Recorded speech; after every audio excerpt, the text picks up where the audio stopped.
this boxing match that they've talked about.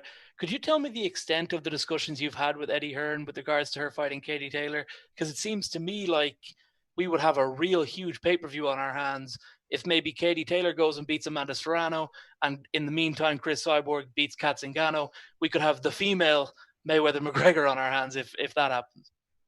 Yeah, I will say this. There is dialogue between Eddie Hearn and myself, and I said that I'll hit him up after this show's over. So we'll continue talking. And again, it's going to be up to Cris what she wants to do. I know, she's like, it's up to us, but really it's up to her and her management and to see which way they want to head. If they want to continue fighting MMA, because she's training MMA right now. And listen, to me, the caveat is going to be this. If they want to fight, and this might be a deal breaker on some levels, but part of me feels like this. When I saw the McGregor fight against Mayweather, I felt like, McGregor is not a boxer. He's an MMA fighter.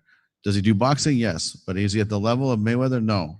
So to me, I felt like that fight worked out the way it did. But Mayweather should have fought Conor in MMA as part of the reciprocation of that. I do not think Eddie Hearn's going to give you that.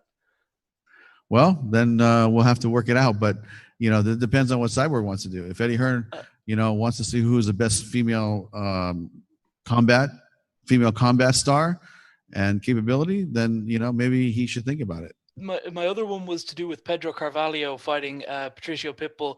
Are you envisaging having any problems getting him to the Mohegan Sun Arena for that fight? I understand that things are really heating up in Europe, and particularly here in Ireland. We've had record cases today for COVID-19. Travel, I'm sure, will become a problem in the next sort of month and a half between now and that fight. Do you think there will be any problems coming into that? Here's what I tell everybody is, when you guys are training in Europe, you guys have to have your own bubble. Test yourself.